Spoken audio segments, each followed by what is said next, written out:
Vivent Health Champions, good afternoon. Thank you for joining us for this final webinar, Creating a Disability-Friendly Workplace, Allyship, presented by Starkloff Disability Institute. Thank you so much, Starkloff, for all that you do to support the work. We will begin our webinar in 1 minute.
And Karen, I am seeing 2 of you. I don't know if that's on purpose or not.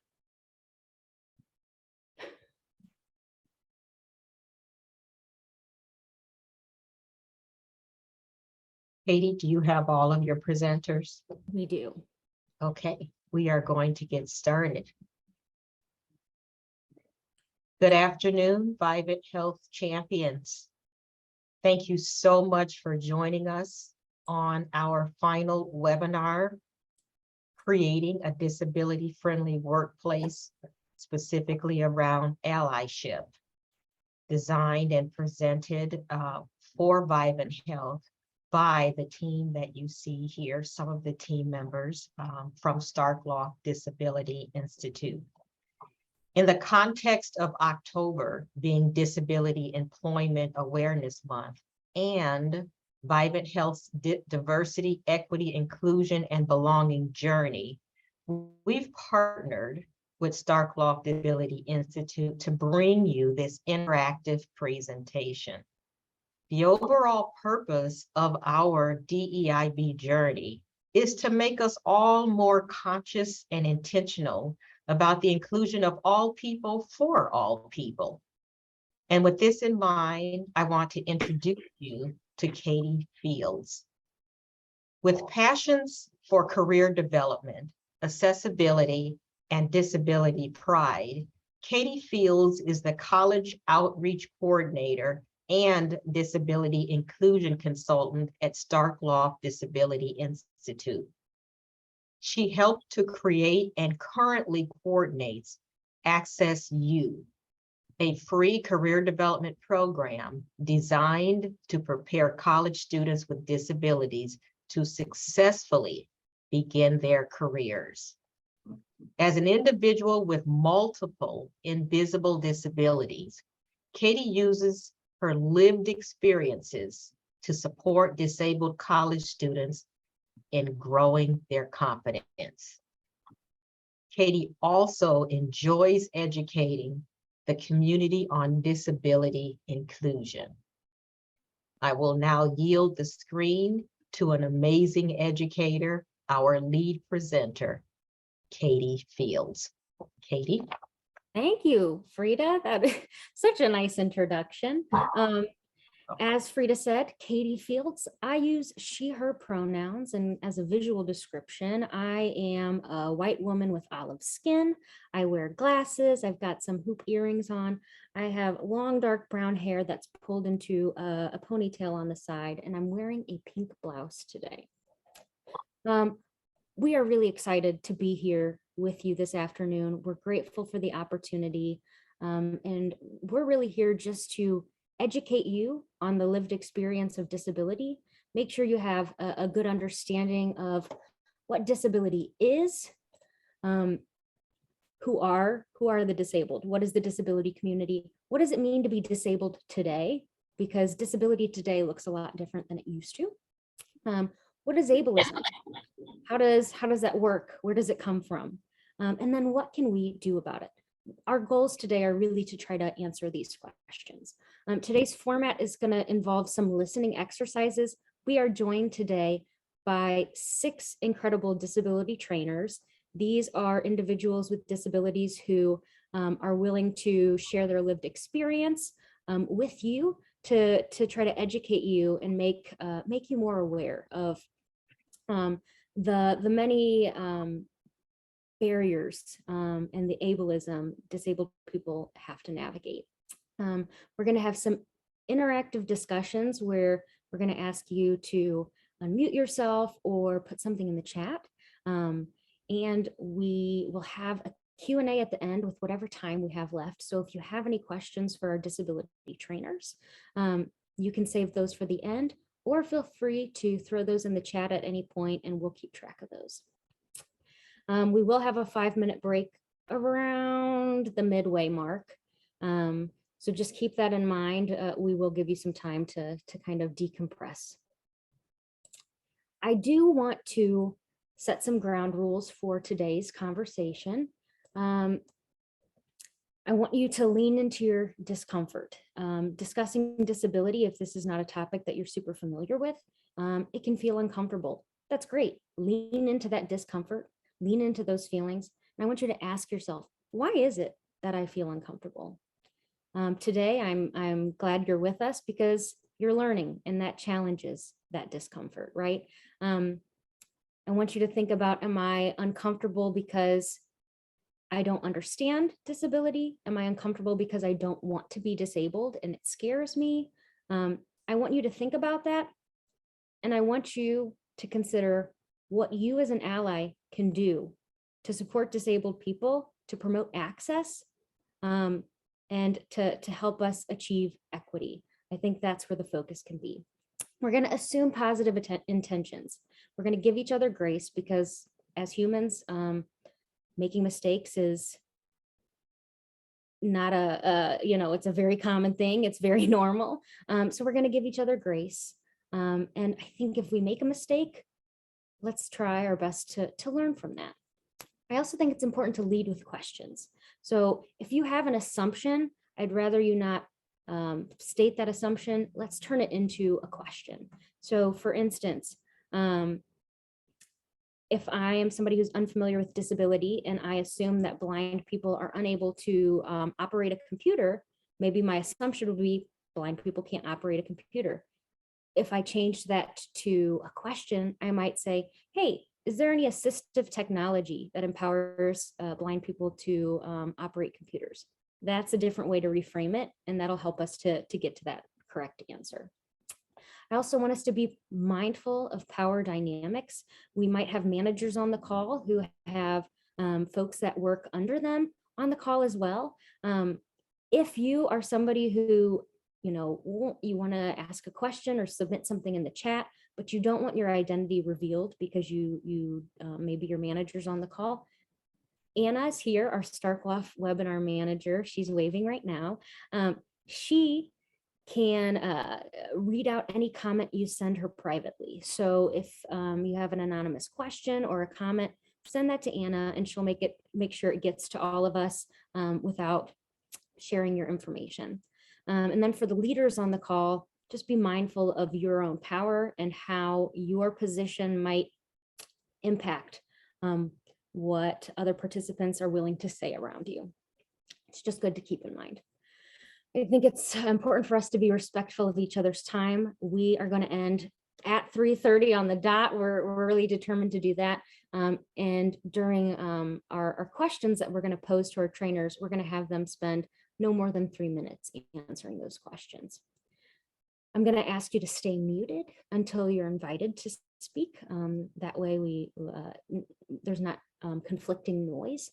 I'm also going to ask, if you can, please say your name before speaking. So for instance, this is Katie. We do this for several reasons. One, we've got interpreters on the call. And for them to be able to identify quickly who is speaking, it's a good idea to say your name. It's also going to be helpful for anybody who's using closed captions to have that name stated. So if you're looking at that transcript, you can see who's speaking. And Finally, for anybody who is blind, has low vision, is visually impaired, saying your name is just going to make sure that those folks know who's speaking. Finally, we want to avoid playing the oppression Olympics. This is a term used to describe when you've got two or multiple marginalized groups who maybe debate over who is more marginalized, who is more oppressed. What I think is important to remember is that not all of us are liberated until all of us are liberated. And so we need to be focusing on collaboration. We need to come together as communities for collective liberation rather than arguing with one another, because that, that's not going to get us anywhere. So I'm going to pose a question to our panelists to get us started.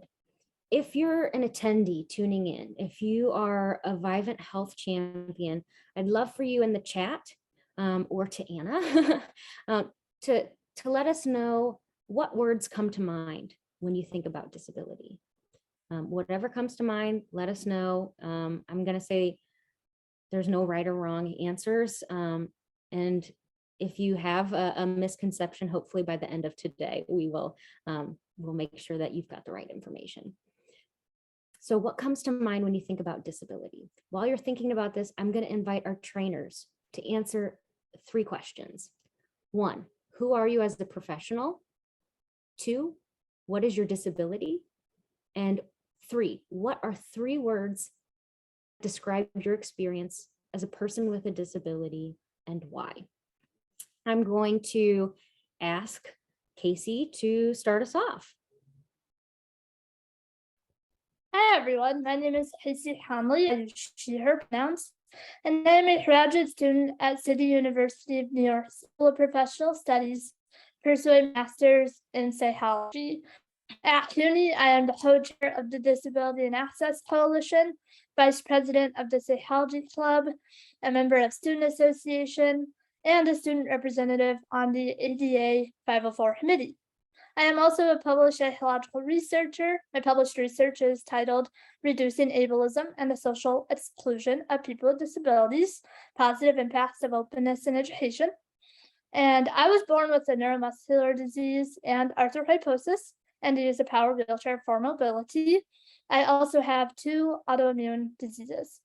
So 3 words I would use to describe my experience as a person with disabilities are 1, discrimination, 2, self-advocacy, and 3, achievement. As someone who's been disabled since birth, I have experienced discrimination in all aspects of my life, and I continually advocate for myself to be treated equally and equitably. And despite the barriers I face, I have successfully achieved many of my goals. Just hearing your list of involvements. I know. Oh, by the time you get to the end, I forgot what you said at the beginning. You're so talented. Thank you, Casey. Thank you. David, I'm going to ask you to go next and answer these 3 questions. All right. Well, hello everyone. My name is David Carnahan. I acquired blind disability. I have a lifetime headset. The obvious deformity, the treatment of it, and I am absolutely blind. I cannot even see light. And so that's the other comment, right? I was a firefighter for 10 years. I was an EMT. I was in a class to be a CNA when I had my incident. And so since then, I've now, I'm getting back on my feet, so to speak, and looking to see what's next. And the 3 words I would use is I am challenged, which is a good thing. I love challenges. I am confident and a little frustrated. I think I'm challenged because I'm discovering that there were a number of things that I did before without needing to be able to see that I took for granted. Just yesterday morning, I replaced the alternator in one of my friend's cars. How cool is that? Can't see it at all. And then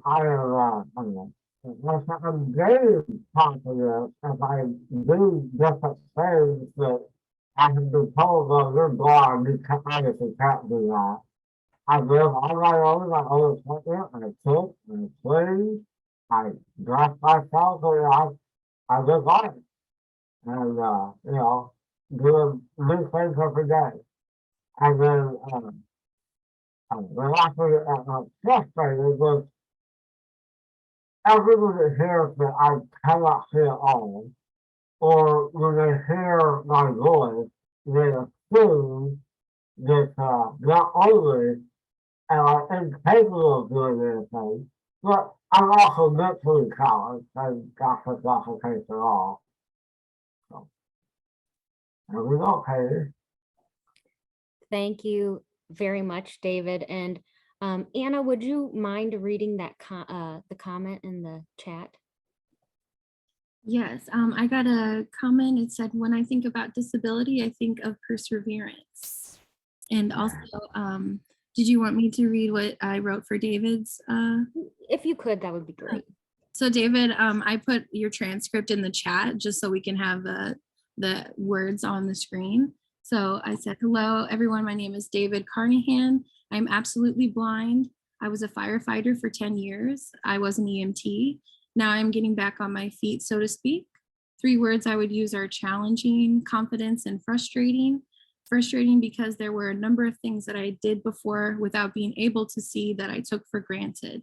And David also said, when they hear my voice, they assume that I'm incapable of doing anything. That is another frustration.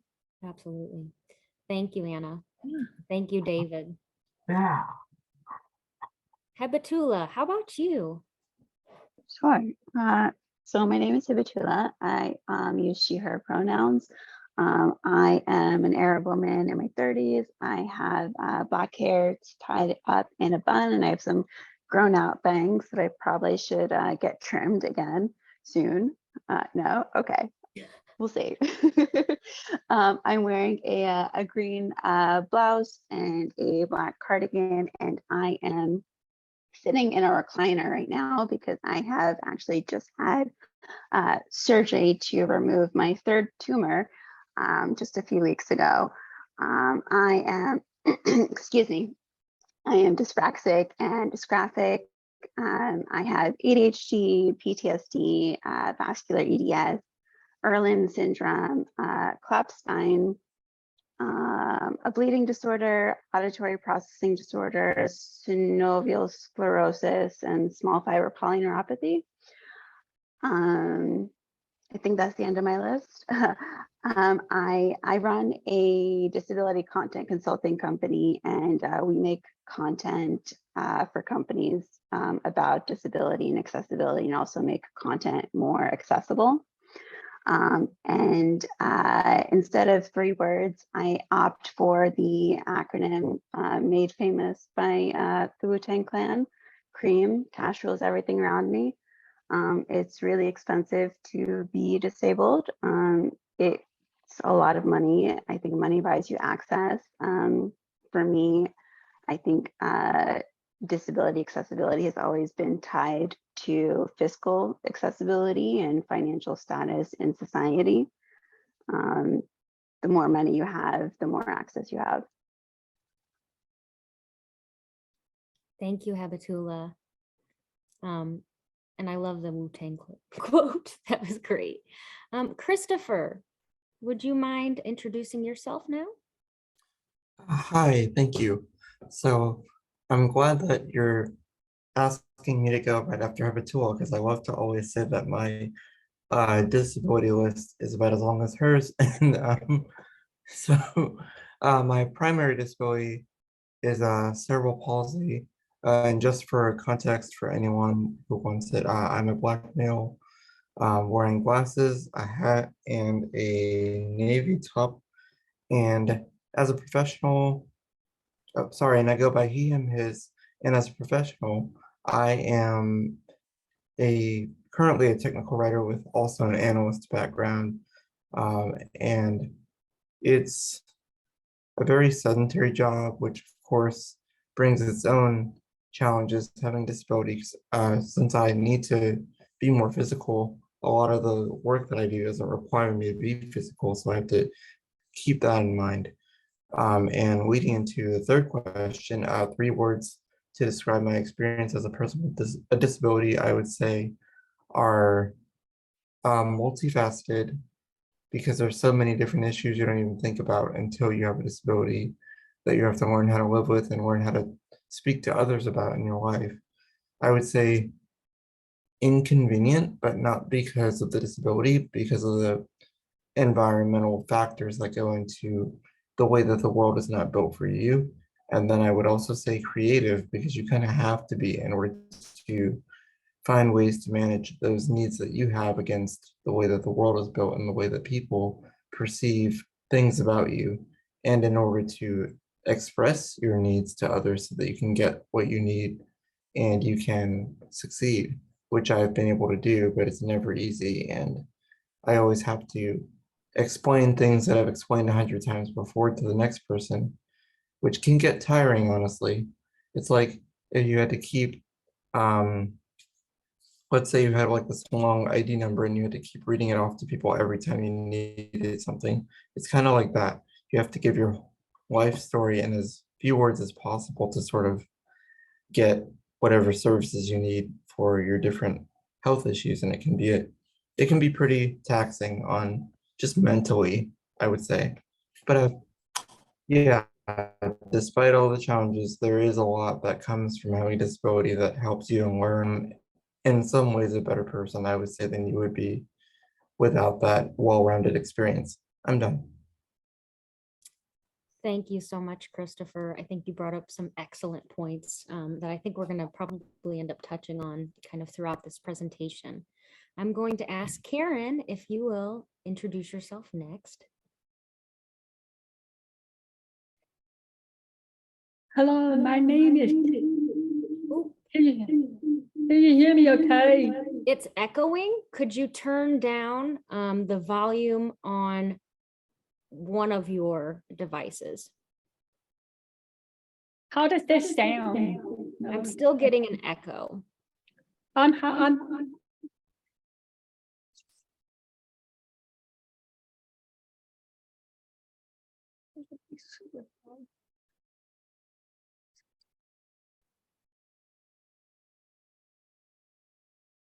okay, let me see if I can.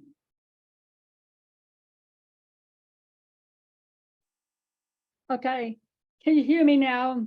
Perfect. Yes. Wonderful. Okay, my name is Karen Houston.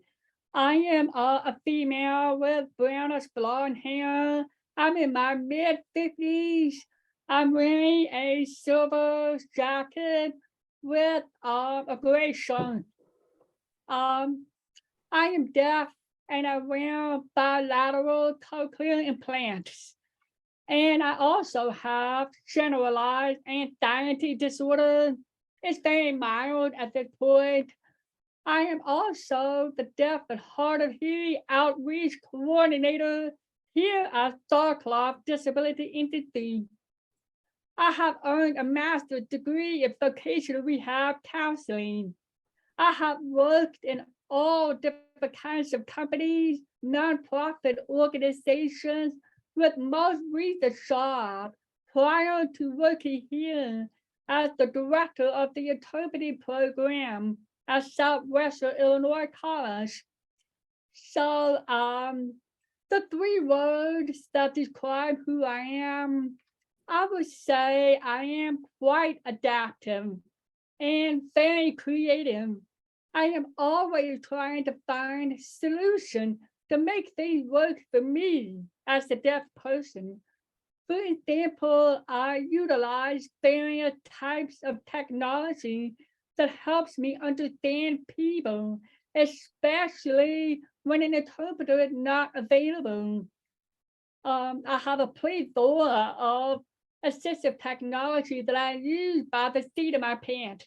So you should never know when I'll need them. Another thing is I'm always advocating and not in a judgmental way. I just, naturally educate people that I meet everywhere I go. I would often mention to them that I'm deaf and I read lips. I would give them, different types of communication strategies that would make communication easier for the both of us. I try the best I can to put people at ease and should encourage them to ask me questions and don't be afraid to offend me. And I think most of the deaf people that I know probably feel the same way. They just want you to ask them questions and should learn more about their deafness.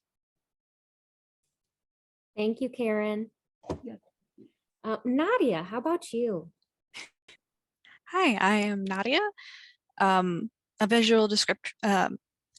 I go by they, them pronouns. I identify as non-binary.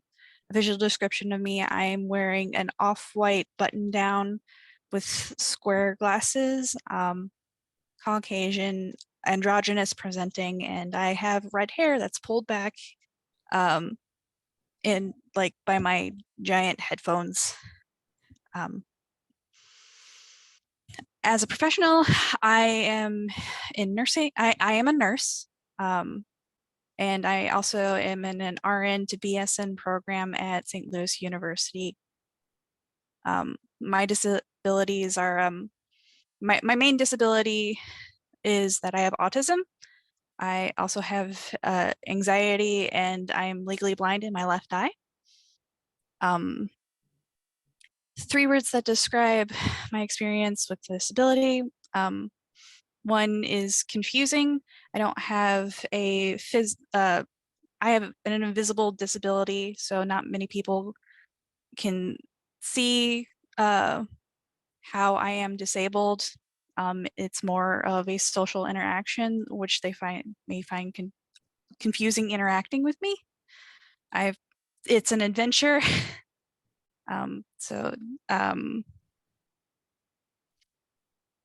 Excuse me, I got nervous again. It's an adventure for me because my perspective tends to be unique.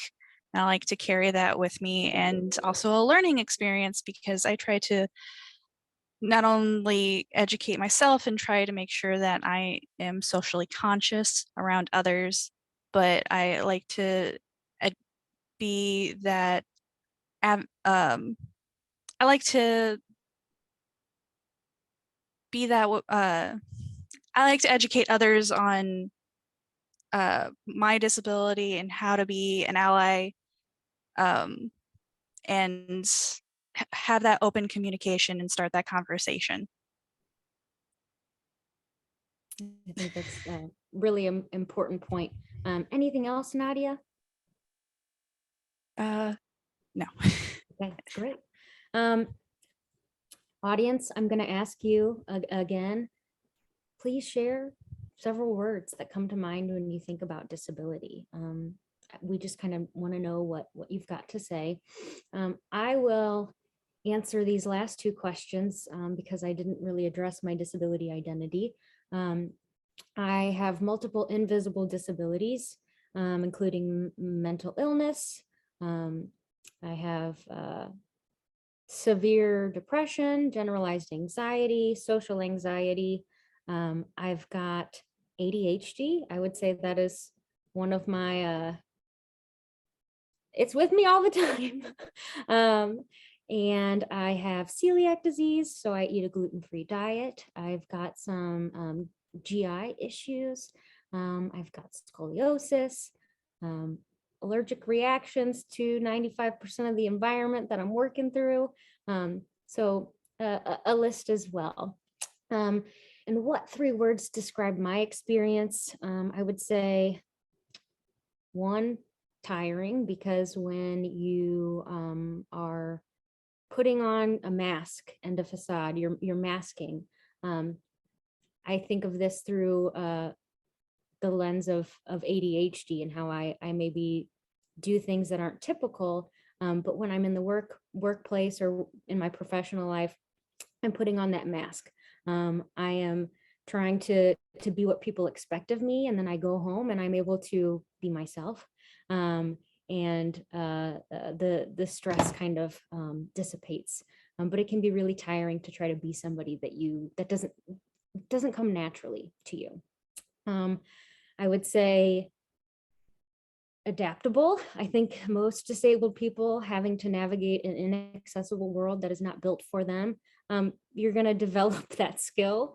And then proud. I take pride in my disability identity. It took me a long time to get here, but when I think about the community that I'm a part of and the unique strengths, skills, mindset I have because of navigating in an accessible world, because I'm disabled, I think I wouldn't be the person I am today without that identity. So I do take pride in that. So moving forward, let's talk about what disability is. Who are people with disabilities? We've got some familiar faces on the screen. We've got an image of Tammy Duckworth, of Joe Biden, Oprah Winfrey, Simone Biles. These 4 individuals also have disabilities. If you are in the audience, I'm going to ask you to share a famous person with a disability in the chat.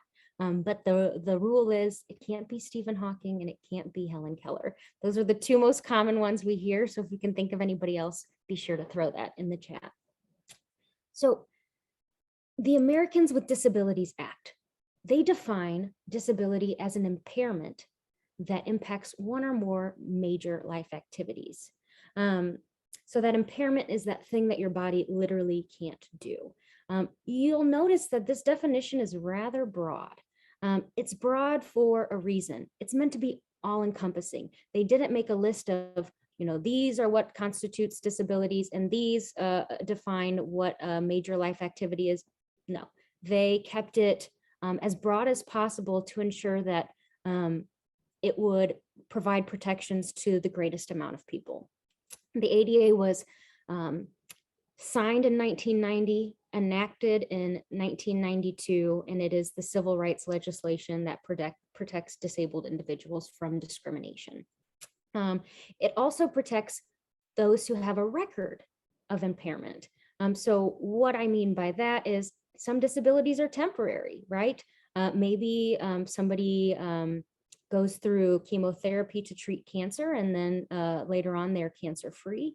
That individual is not supposed to be discriminated against because of their past status as an individual with a disability. The ADA also protects those who are regarded as having an impairment, even if they don't. So if somebody is perceived as being disabled, they are protected too, regardless of whether or not they actually are disabled. As I mentioned, disability can be temporary. It might be, a broken leg, or it could be permanent. It also could be, congenital, something you're born with. It's something you might acquire later on in life. When we think about the scientific discoveries and understanding of longevity and health, we recognize that people are aging. And as we grow older, it's very likely that we're going to age into disability. It's a very normal thing. And 26%, 1 out of 4 people in the US has a disability. And I'd like to think that this number is higher because I think many impairments that can be constituted as disabilities, people don't recognize that. They might not identify. And so I think these numbers might be lower than they actually are. If 1 in 4 people is disabled, that means disability is very, very normal and very common.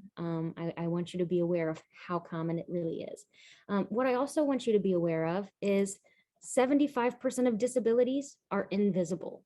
So you might think you know what disability looks like when you see it, but that's really not the case. More likely than not, you're probably in spaces with more disabled people than you actually know. You might not know the folks around you are disabled for whatever reason, but just know that you're not always going to recognize disability when you see it. In the chat, I'm seeing Selena Gomez and Andrea Bocelli. Okay. Awesome. Well, I'm glad we've got some new names in the chat, and I didn't hear either of those at the earlier session. So thank you for sharing those. We're also going to touch on ableism. So what is ableism? Ableism is discrimination and prejudice against people with disabilities, typically with the understanding that disabled people are inferior to non-disabled people. What does this look like? Well, this first image I have on the screen is a trash can that is knocked over and blocking a sidewalk.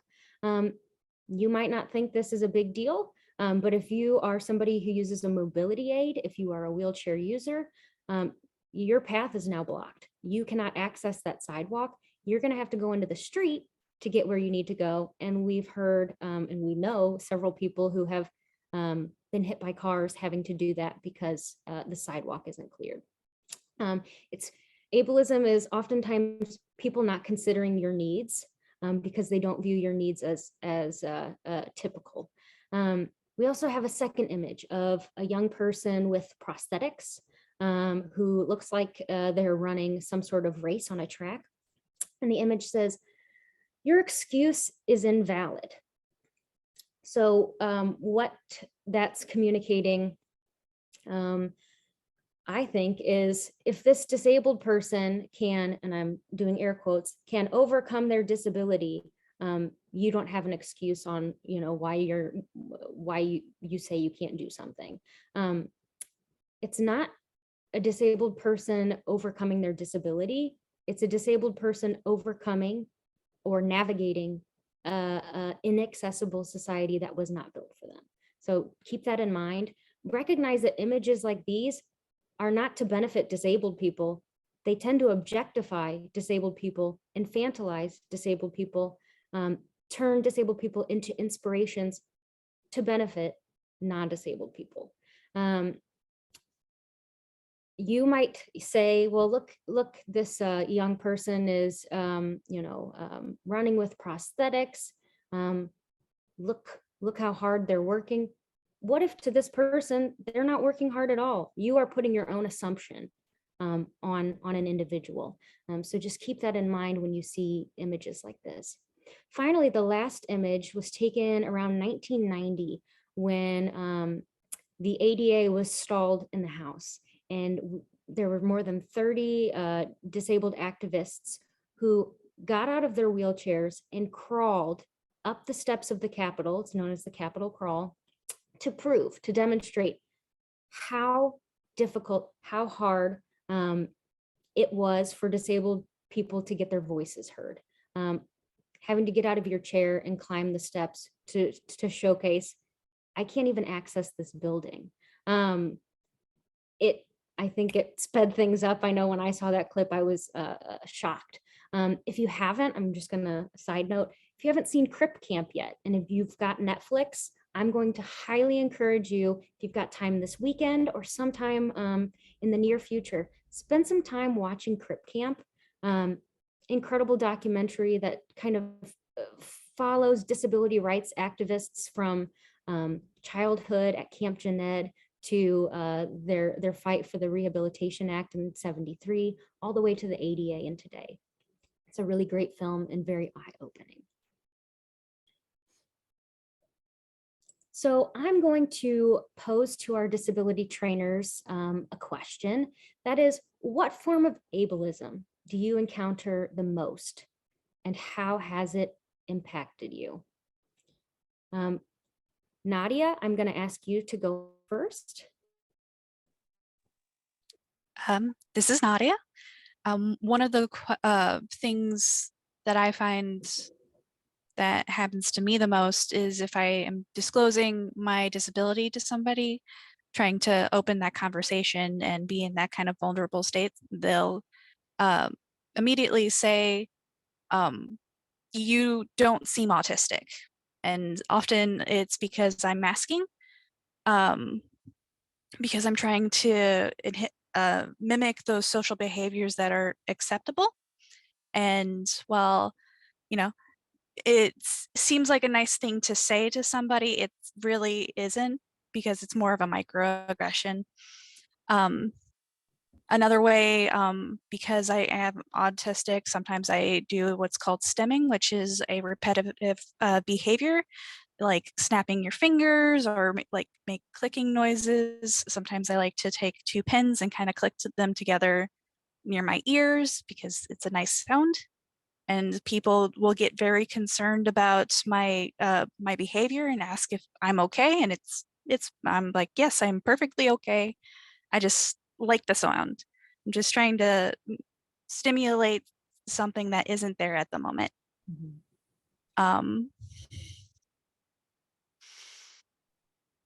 And I just try to open those conversations up because it can be hard, especially when those disabilities are invisible. Right. Thanks for sharing that, Nadia. Habatula, how about you? Sure. So the form of ableism I encounter the most is the desire to hold on to neurotypical thinking and communication patterns. So dyspraxia and ADHD are under the neurodivergency umbrella. And so neurotypical people often are bottom-up thinkers, and neurodivergent people are often top-down thinkers. So what that means is that we need different sets of information to end at the same desired result. And so for me, that means I need clarity. I need really direct instructions. I need agendas, timeframes, time limits, set parameters. And it seems simple enough, or I would think it seems simple enough to ask someone to reframe a question or to give just a few more instructions to clarify a statement or an assignment, or just directions or any type of instructions.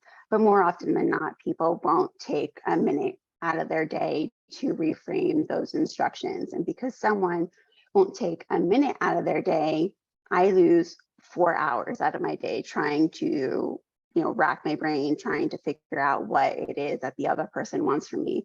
And sometimes it's not 4 hours, sometimes it's 4 days trying to just figure it out.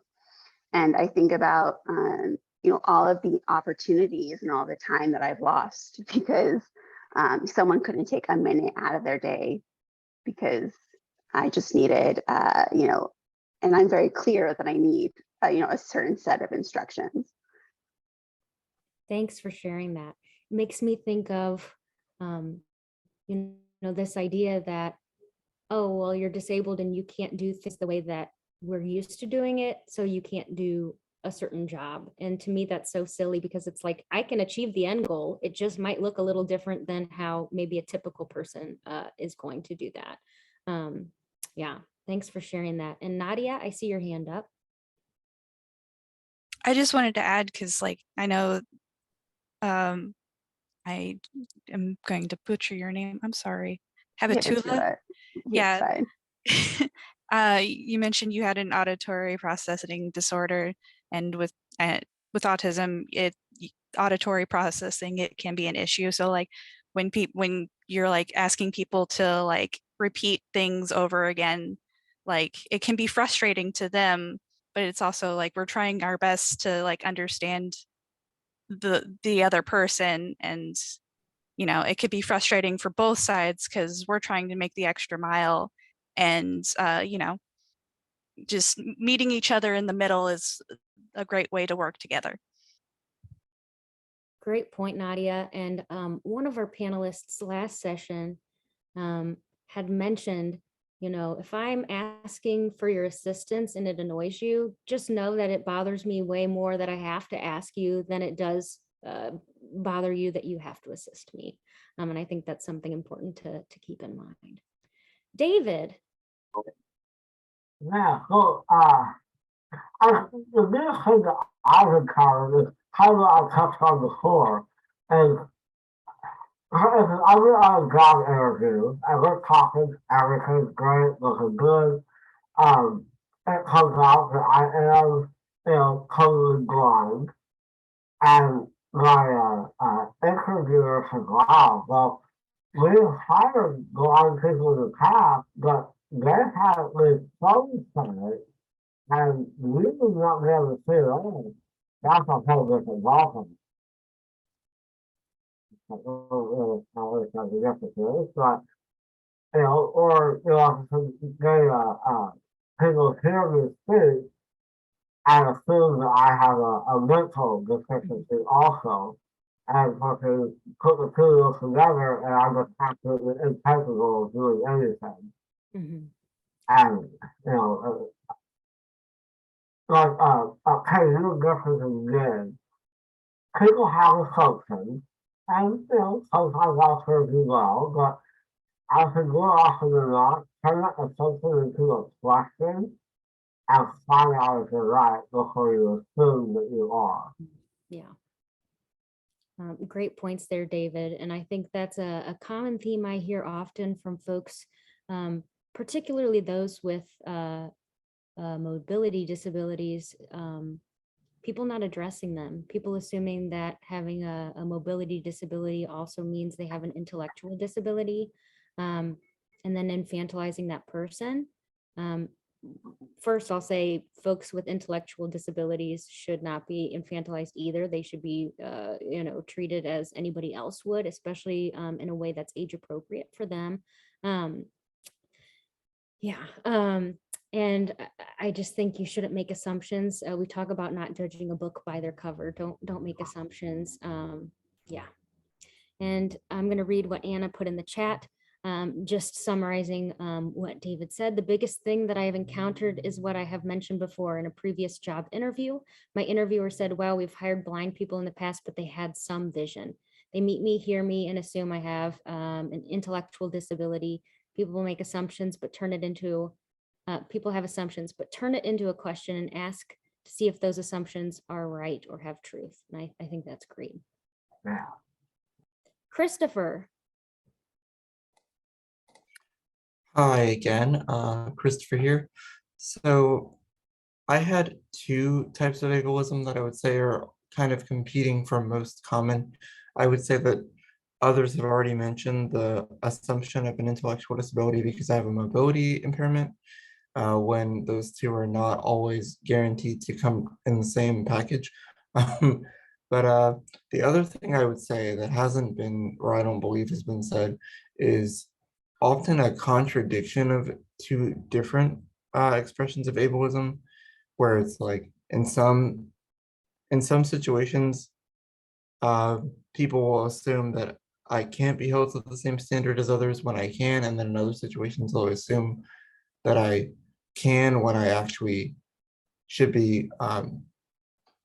It should be approached differently. And I'm trying to think of a good example. It's like such a small, under the radar kind of thing that it's kind of hard for me to think of a specific one, but I know when it's happening. It's like, let's say they'll say, oh, you should be able to, let's say if there was like a fire drill or whatever, you should be able to take the stairs like everyone else, and maybe I can't as fast as would be necessary to ensure my safety.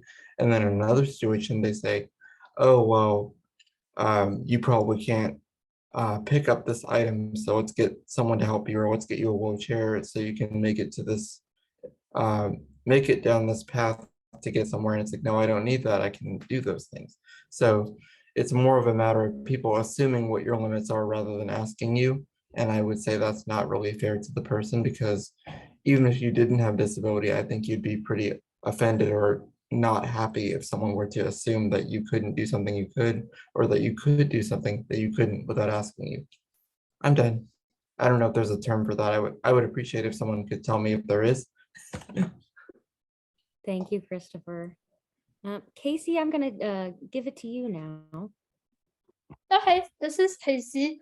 I would say the form of ableism I encounter the most is social ableism.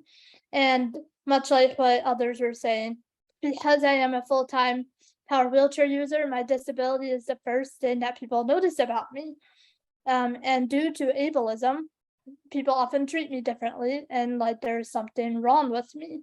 I might be treated like a small child. People sometimes express pity and also have low expectations of me. They'll also assume that I have a mental disability as well as my physical disability. And then it's very obvious some people are uncomfortable being around me, and sometimes they ignore me completely. I've had strangers feel the need to pray for me when I'm out in public, and I've had fellow students completely dismiss my presence when working in a group. And experiencing this form of ableism is extremely fatiguing, as I always have to work against these attitudes and fight for my space and right to be included and accepted. And I will also add that I do experience physical barriers as a wheelchair user, but I believe that if there wasn't social ableism, people wouldn't create the physical barriers because everybody would value access for all. So those are my thoughts on ableism. Excellent points, Casey. Thanks for sharing that. Thanks. Karen.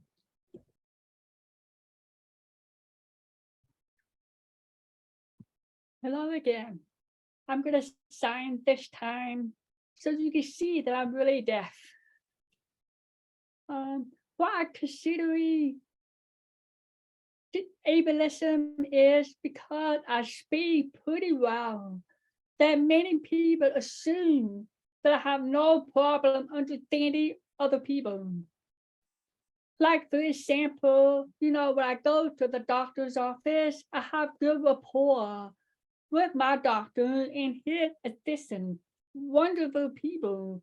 But it took a while for them to figure out that when they wear their mask, I can't read lips.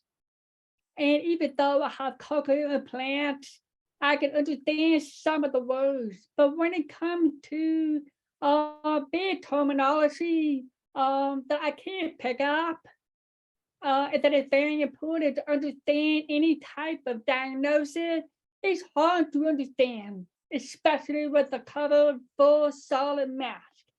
So now when I go to see him, he has a partially clear mask. It's still not the best, but it's better than nothing. Even though I've given him the suggestion of a full mask, that's one of them. The last is when I go to like an emergency room, which is not often, maybe once in a blue moon, but I still remember my experiences. So when I go in and I ask the person at the front desk, I need to have an interpreter, please. They will look at me like, why? But they won't say it, but I see it on their face. And I said, I need to have an interpreter because I'm really sick. It's hard for me to understand in my condition. So if you would please call an interpreter. And most often than not, they don't know what to do. And I speak for other deaf people because their experiences are very similar to mine. And so I would give them the HCD phone number to call, not my job, but I'm willing to help. And oftentimes I would be waiting for hours more than the average patient in the waiting room because an interpreter was requesting. And I've never, to this day, here in St. Louis, I have never had an interpreter show up. So I will go ahead and give up, go in and do the best I can. That's been my experiences. So I should think that there's a lot of communication from the upper administrator not taking care of things like that. And there's so many deaf issues that would be happy to help, give you a solution.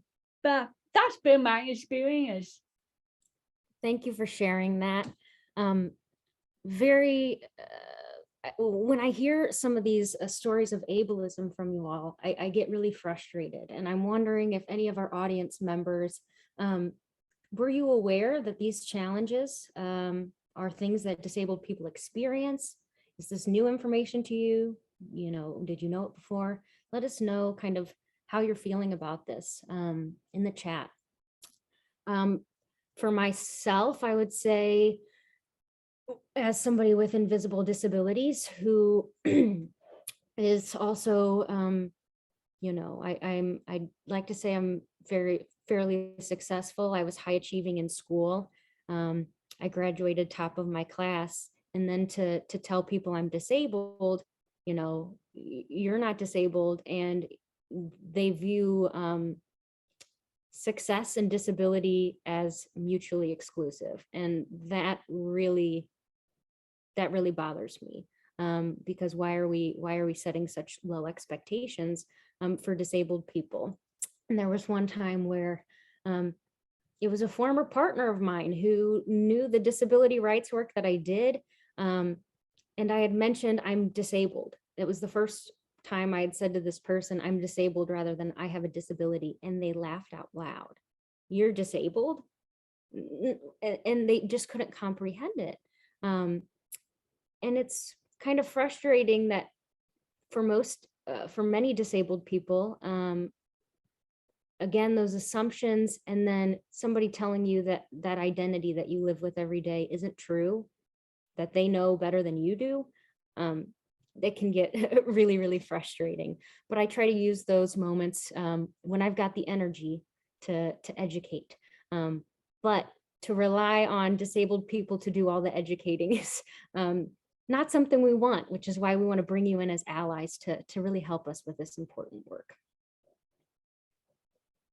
So I want to talk about some of the impacts of ableism now that we've heard what ableism is and some of the ableist encounters our trainers have experienced. Impacts. In terms of physical access, the American Society of Civil Engineers states that 45% of Americans do not have access to public transit.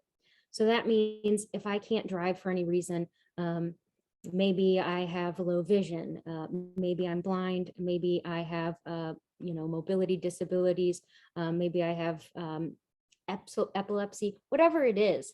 If you're unable to drive, America was not built for you, right? We've got roadways everywhere, but our public transportation, the investment we've made in that is very minimal. And I know disabled people who've had to move from small towns to big cities, not because they wanted to, but because that was the only place they were going to be able to, be a part of the community because they had that transportation. So I want you to keep that in mind. I also want you to think about access, maybe not in the way that you think. You might assume access is elevators and accessible doors, and it is. But we also need to think about the web. WebAIM, an incredible site that teaches on web accessibility, states that only 3% of the top 1 million web pages are fully accessible. In the previous training we did, I had one of our candidates on the call, and he said I could share his story. He's a lawyer, and he wanted to apply for this awesome job. And he's like, hey, Katie, can you help me with this? And I was like, sure, what's up? As somebody who's blind, this is supposed to be an organization that is all about diversity, equity, inclusion. But the application process was incompatible with his screen reader. So he was unable to apply for that job on his own. And I just imagine if I'm filling out a job application, you're going to have to share some personal information a lot of times on that. I don't like the idea that I'd have to rely on somebody else to navigate that process, but that is the reality. Additionally, we've got policy decisions that are impacted by ableism. During the pandemic, 8 states violated the ADA in their medical rationing guidelines. I know of a disabled man in Texas, paraplegic, who doctors believed had low quality of life, and therefore was not giving life-saving support because it was going to go to somebody who had, air quotes again, a better quality of life. We also have the National Women's Law Center sharing that 31 states still allow compulsory sterilization. So forced sterilization for people who, they're not given informed consent, and that sterilization is being dictated by non-disabled people. And what a terrible, terrible right to be taken from you. Additionally, I forgot to mention, in terms of medical rationing, I also know of doctors signing do not resuscitate documents for intellectually disabled individuals without their consent. That was something we also saw. So if this is kind of shocking to you, I hope you look more into it, because this is happening all the time. We had folks who use ventilators that were afraid to go to the hospital because they were afraid their ventilator would be taken from them and given to somebody who is more quote unquote healthy. It also impacts social stigma. So Accenture states that people with disabilities are 60% more likely to feel excluded by their coworkers. Part of this is maybe I don't want to disclose because I don't want to be discriminated against. Maybe I have an invisible disability and I am receiving accommodations. My colleagues don't understand why, and maybe they think it's special treatment rather than providing me access to be able to complete the job. A lot of times disabled people, Casey, you mentioned this, are ignored. People won't talk to you. They think there's this special language you have to speak to engage with disabled people. And a lot of times it's, I'm too afraid to engage because I don't want to offend you. So instead, I'm just not going to talk to you. And I think that is very harming. Health Affairs shares that 82% of doctors believe people with disabilities have a lower quality of life. The data shows that these doctors view disabled people as having a lower quality of life than those people self-report. So your doctor is assuming that you don't live a positive life because you're disabled. And I just assume how that impacts the care that you receive. And I think a lot of doctors aren't focused on assistive technology and the things that make disabled people have a high quality of life, right? Because instead the focus is on, well, treatments and cures, and I don't view assistive technology as maybe something that relates to disability, when if we're focusing on how we can improve quality of life, that's something we need to be considering. So we know ableism impacts physical access, policy decisions, social stigma. And I want us to think about, in terms of those who are creating the societal norms we have, who's at the table? More likely than not, it's not disabled people. Our society did not consider us when we created the norms and expectations we have. We hold very little power. And I think if we were given a place at the table, if we had that power, I think the world would be a lot more accessible, and it wouldn't just benefit disabled people. It would benefit everybody. Everybody benefits from access. This is our last slide before our 5-minute break. Since the Americans with Disabilities Act, the ADA was signed in 1990, people with disabilities have consistently been twice as likely to be unemployed, twice as likely to be underemployed, and twice as likely to live in poverty as the non-disabled. And if you're wondering, well, what about educational attainment? When it comes to employment rates for disabled college graduates versus non-disabled college graduates, disabled college graduates have an employment rate of around 28% compared to 75.5% employment rate for non-disabled graduates. So even thinking, oh, education is this great equalizer, absolutely not. This discrimination is still happening. And why, Maybe it's because we lack transportation, right? Maybe that's why we're unemployed. Maybe it's because workplaces aren't accessible. Maybe it's because we have concerns. We're facing discrimination in the interview process. Maybe we don't want to speak about our disability because of the stigma and the retaliation we might receive. I want you to keep this information in mind as we take a break. And when we get back, I'm going to ask you to express how you're feeling, maybe with the reaction emoji or in the chat. Think through some of the content we've shared, and I just want to know your feelings. So we'll take a 5-minute break. We are going to come back at 3:10 where I'm at. It's 3:05, so 5 minutes. Feel free to go use the restroom, eat a snack, take a drink, whatever you need to do, but we'll be back in 5 minutes.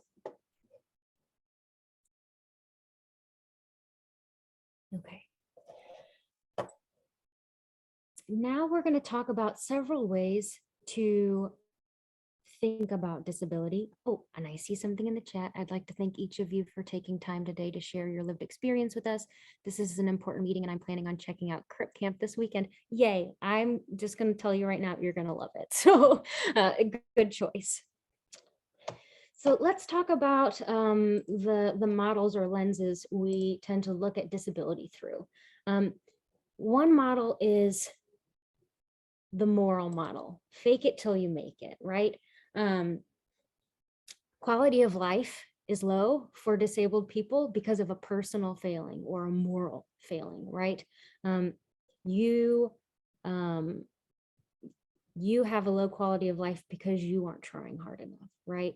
And quality of life is restored through hard work, through prayer. We mentioned that with this idea that if you got to fake it till you make it.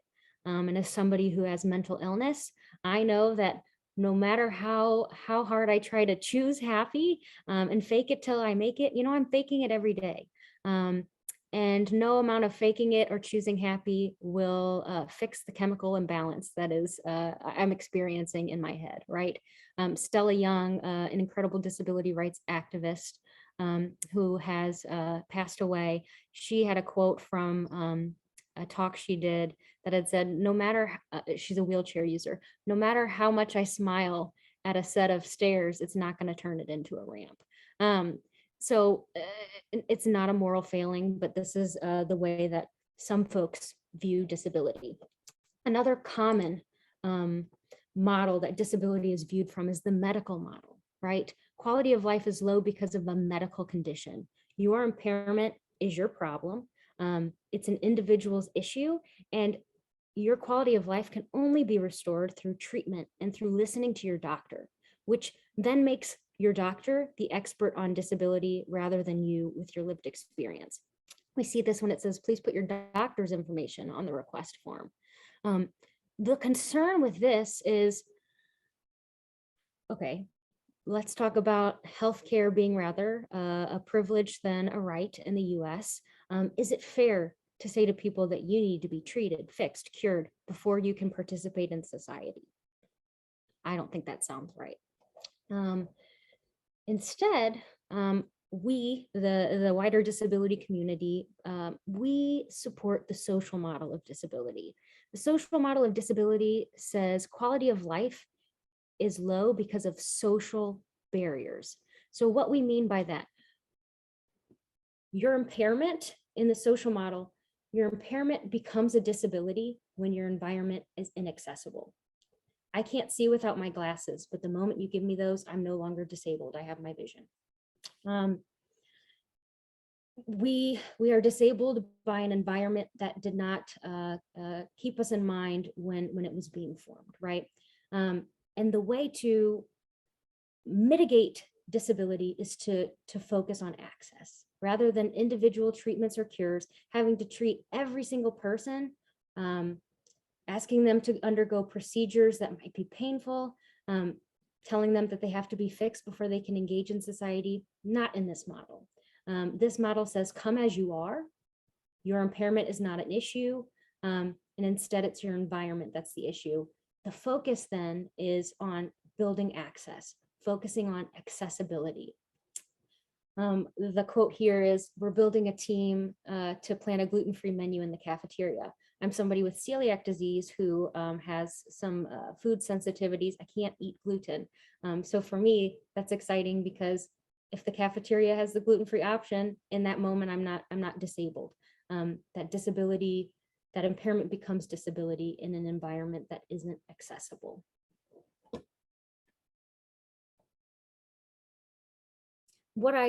Another thing I want to touch on is this medical model tends to put the onus on the disabled person to fix themselves.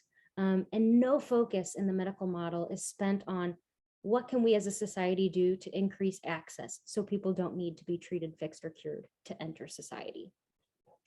I hope this is making you think of disability in a different way. I know for me, understanding the social model of disability allowed me to take pride in my disability identity.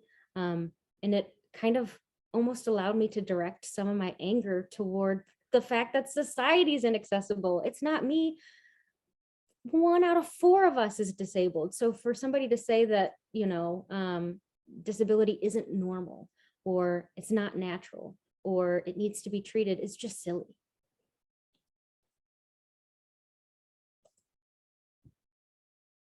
And so how does ableism kind of,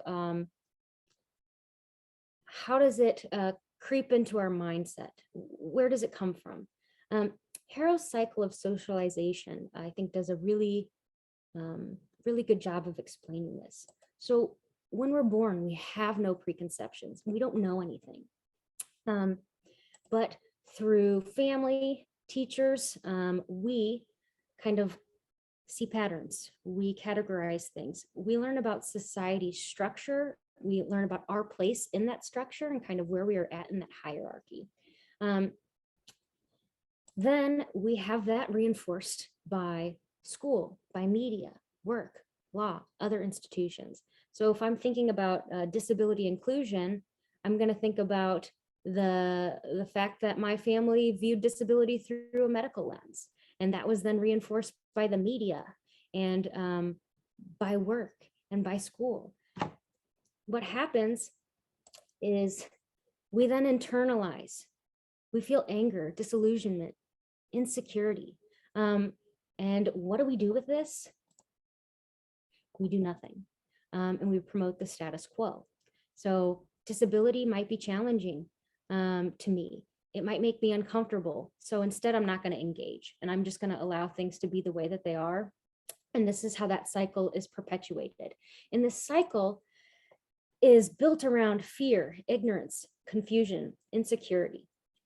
The way we escape this cycle is when we question our worldview and we lean into it. We replace our fear with bravery. We replace our insecurity with acceptance, confusion with a desire to ask questions. We have permission to make mistakes in the spirit of trying to better ourselves. If we can remove ourselves from this cycle and we challenge assumptions and promote change, the cycle can end. So I'm going to encourage you, if disability makes you uncomfortable, if you're like, I don't want to talk to disabled people because what if I offend them? Or what if it feels uncomfortable? Think about why you feel that way, work to challenge that assumption, and try to use that information to do better. As we wrap up, I'm going to ask our disability trainers, I'm going to ask that you keep this to 1 minute or less, so we can ask our Vivent Health champions about disability inclusion in their workplace. But for this final question I have for you, what is one piece of advice you have for those who want to challenge assumptions about your disability? David, I'm going to ask you to go first. Okay. All right. Well, this is David. I would say that my thought, let me try. If I need help, I'll ask. But more often than not, I've been able to do almost everything that I've tried to do so far. Right. So don't make those assumptions. Don't always assume a disabled person is going to need help. And if they ask you for help, be willing to offer that. Thanks, David. Casey. Hi, this is Casey.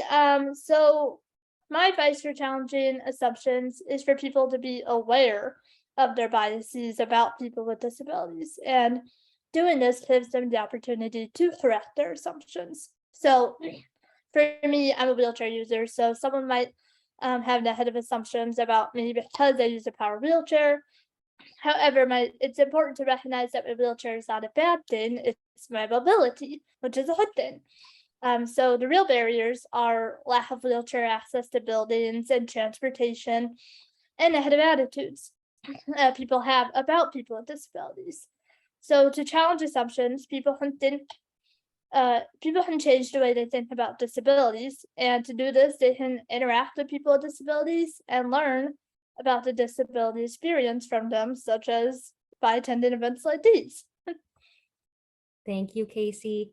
Ibatula, could you go next? Sure, yeah. So I think that everyone is born, uniquely, and everyone communicates in a very, very different style. But when we go to school, we kind of get molded to all communicate in the same way. And if you don't fit into that mold, communication becomes inaccessible. So my advice to challenge assumptions is to try out different forms of expression. And if it makes you feel uncomfortable or makes you feel strange at first, to continue with it. Because if you continue with it, it might actually feel natural to you, because it might actually have been, your own unique communication method that was, innate to you from the beginning, but it just wasn't fitting into your school communication molding style. Thank you. Christopher, how about you? Hi. So one thing I would say, I don't think I've heard this, maybe it has been said, is as you're doing your research, as you're being exposed to more people with disabilities and learning about the different ways that they navigate the world, maybe bring those things up with people close in your life, like maybe a friend or family member, and say, oh, I found this out about someone with this particular disability. Making those conversations more normalized could help a lot with challenging those stigmas, because then people who come from different walks of life or have different levels of ability will feel like they can talk about it easier because it's being talked about widely. So I would say just make that more normal. Okay, thank you. Karen?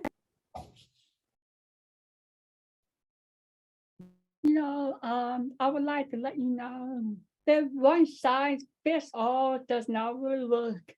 So I would suggest you not to assume that all deaf people know sign language. My advice is to always look at the deaf person. It doesn't matter how much hearing they don't have or they have, especially when you talk with them. Speak clearly at a good pace, not too slow, too fast. Please don't be afraid to ask them what they need and what would be the best thing or best way to communicate with them. Deaf people are often very happy to provide a variety of ways to communicate with them. By doing that, this shows that you all are compassionate and you care about helping deaf people feel that they're accepted and loved. Thank you, Karen. And Nadia? I would say that if a person is disclosing their disability to you, they're allowing themselves to be vulnerable and open, and I would use that opportunity to have that conversation. So things that you might want to ask, that they're already ready to have converse. So don't be afraid to have that conversation, even if it's uncomfortable. Great point. Thank you, Nadia. And this is where we get to disability allyship. So with the few minutes we have left, I'm going to ask all Vivent Health champions that are on the call, what can you be doing? What can Vivent Health be doing to create a more inclusive atmosphere? So whatever your ideas are, please throw those into the chat. And I'm going to speak a little bit to disability allyship. So an ally is somebody who provides ongoing support. It's not a one and done kind of deal. That means education needs to be kind of a constant. And your advocacy and allyship, it's going to be ongoing. You need to kind of join us for the long fight, because it's going to take a bit for us to achieve equity, and we can't do that without your ongoing support. I want you to challenge traditional ways of thinking about disability, learn more about the social model. When I hear people talk about fears of becoming disabled, I try to challenge them to think, is it being disabled that you're worried about, or is it being disabled in an inaccessible society that has not thought of you? And if that's the case, we need to think about what we can do to make society more accessible, so that fears is not something to worry about. Focus on learning. I think being a lifelong learner is a really good thing. Do what you can to keep educating yourself, and open pathways for underrepresented voices. So what we're asking you to do is, you don't have to be the expert, but you should be the one in the room that's asking about disability. If you notice somebody's not at the table, maybe policy decisions are being made, maybe leadership is getting together to make some important decisions, and you notice a disabled person is not involved in that conversation, you're missing out on their perspective. It's really important to make sure that you have disabled people present and engaged in that decision-making process. Make sure that you are giving them a platform to share their experience. Use inclusive language, language of ownership. Disability is not a bad word, and we'd prefer you to say disability over differently abled or special needs, handicapped. We don't need to use any of that language. It's outdated, and it tends to be euphemisms because people are afraid of the word disability. Disabled people aren't. It tends to be non-disabled people that don't want to say it. So just use disability. And that language of ownership. So-and-so is a wheelchair user, rather than so-and-so is confined to a wheelchair, or I can't even think of I can't think of the other one because it's just not in my language. Wheelchair bound. Yes, thank you. See, I'm kind of glad it's not in my dictionary. But no, as Casey had mentioned earlier, a wheelchair, that's a tool for independence. That's a tool for freedom. It's not something somebody's confined to.